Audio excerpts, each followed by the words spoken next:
ஓம் ஸ்ரீ குருப்யோ நமக. அனைவருக்கும் வணக்கம்.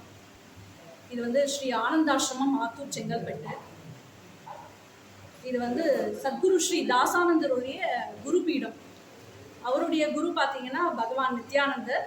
காஞ்சன்காடில் அவருடைய பிறப்பிடம் கோயிலாண்டின்னு சொல்லிட்டு அவர் வந்து கனவுல வந்து சத்குரு தாசானந்தரை ஆசிரியராக இருந்த தாசானந்தரை ஆட்கொண்டு அவரால் ஆட்கொள்ளப்பட்ட தாசானந்தரால் ஆட்கொள்ளப்பட்டவர் வந்து வாவு சிதம்பரனாருடைய மகள் வயிற்று பேரன் ஸ்ரீ சுப்புதாஸ் சுவாமிகள். இப்படி மும்மூர்த்திகளாக வந்து நமக்கு ஸ்ரீ தட்சிணேஸ்வரர் அம்பாள் சமேத ஸ்ரீ சுவாமிமலை முருகனுடைய சேர்ந்து இங்கே வந்து அருள் பாலிக்கிறாங்க. இன்னைக்கு வந்து திருவாசகம் முற்றோதல் ரொம்ப சிறப்பாக நடந்திருக்கு. இது மாதம் வந்து இங்கே அபிட்டம் பூஜை வந்து நடந்துட்டுருக்கு.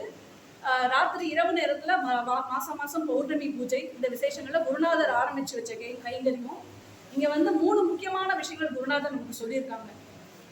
அதில் வந்து முதல் விஷயம் அன்னதானம். அது இங்கே சிறப்பாக நடந்துட்டுருக்கு குருநாதருடைய ஆசீர்வாதத்தால்.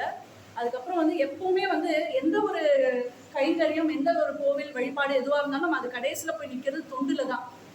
அதாவது மக்கள் சேவையே மகேசன் சேவைன்னு சொல்லுவாங்க இல்லையா? அப்போ தொண்டு இல்லாமல் எதுவுமே கிடையாது. அவங்க ஆரம்பித்து வச்சது அதாவது ஒரு விஷயத்தை வந்து ஒரு மீனை வந்து பிடிக்கணும் தூண்டில் போடணும்னா என்ன பண்ணணும்? ஒரு புழுவை வச்சு கொக்கி போட்டு கூப்பிடுவாங்க இல்லையா?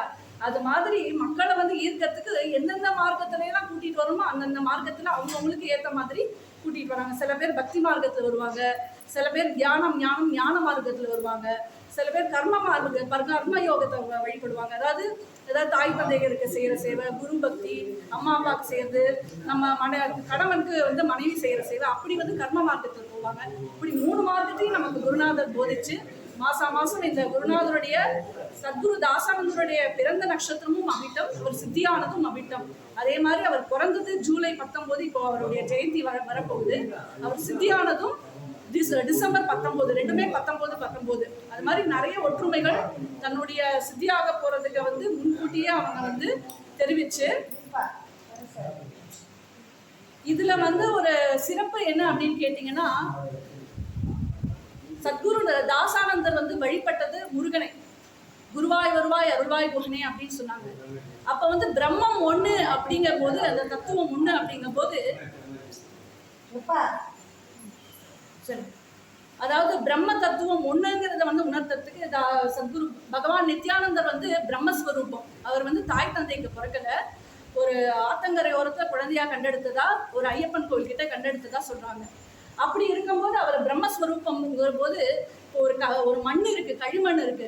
அதை வந்து நீங்க என்னமா வேணா ஆக்கலாம். ஒரு கொலுபொம்மை படியில பார்த்தீங்கன்னா புழு பூச்சிலேருந்து மனுஷங்க வரைக்கும், மகான் வரைக்கும், தெய்வம் வரைக்கும் எதுவா வேணா ஆக்கலாம். ஒரு வந்து தங்க கட்டி இருக்குன்னு வச்சுக்கோங்க, அது உருவம் இல்லை. அது மாதிரி பிரம்மத்துக்கு உருவம் கிடையாது. அதை வந்து நீங்க எதுவா வேணா ஆக்கலாம். நம்ம வந்து எதுவா வணங்குறோமோ அது இறைவன் அதுவா நமக்கு காட்சி கொடுக்குது. அப்போ குரு யாரு அப்படின்னு கேட்டா, நம்ம சின்ன வயசுலேருந்து நம்ம வந்து எந்த கடவுளை வணங்குறோமோ அவங்களே வந்து குரு வடிவத்துல நமக்கு வந்து அனுகிரகம் பண்றாங்க. அப்ப பிரம்மத்துக்கு உருவம் கிடையாது. அப்படி இருக்கிற அந்த பிரம்மஸ்வரூபமான நித்யானந்தர் குருவாய் வருவாய் அருள்வாய் குகனேன்னு எப்ப தாசானந்தர் கூப்பிட்டாரோ, நானே முருகன் குகனே குருவாய் வந்தேன் மகனே என்று மறுமொழி தந்த மகாதேவன் மைந்தன் தன்னுடைய அருட்கவிதைகள் பாடல தாசானந்தர் எழுதியிருப்பார். அப்படி முருகனா வந்து ஆட்கொண்டு அவருக்கு ஞானோபதேசம் கிடைச்சது. அதாவது யானை வடிவத்துல 1 வருடம் கழித்து அவருக்கு மூலமந்திர உபதேசம் கிடைச்சது. அப்போ வந்து இறைவன் வேற இல்லை, விநாயகர் வேற இல்லை, முருகன் வேற இல்லை, சிவபெருமான் வேற இல்லை. சிவனுடைய அம்சமாகவும் வந்து இந்த நித்யானந்தர் சொல்லப்படுறாரு, கணபதியோட அம்சமாகவும் சொல்லப்படுறாரு. அப்ப நம்ம எதுவா நினைக்கிறோமோ அதுவா காட்சி தந்து இங்க வந்து சத்குரு தாசானந்தர் இந்த தட்சிணேஸ்வர ஆனந்தாசிரம கஷேத்திரத்துல வந்து நமக்கெல்லாம் அனுகிரகம் பண்றாங்க. இங்க திருவாசகம் முற்றோதல் 2 அபிட்டமா வந்து ரொம்ப சிறப்பாக நடந்துட்டு இருக்கு. அது எல்லாமே வந்து சத்குருநாதருடைய அனுகிரகம். சர்வம் ஸ்ரீ குருநாதார்ப்பணமஸ்து.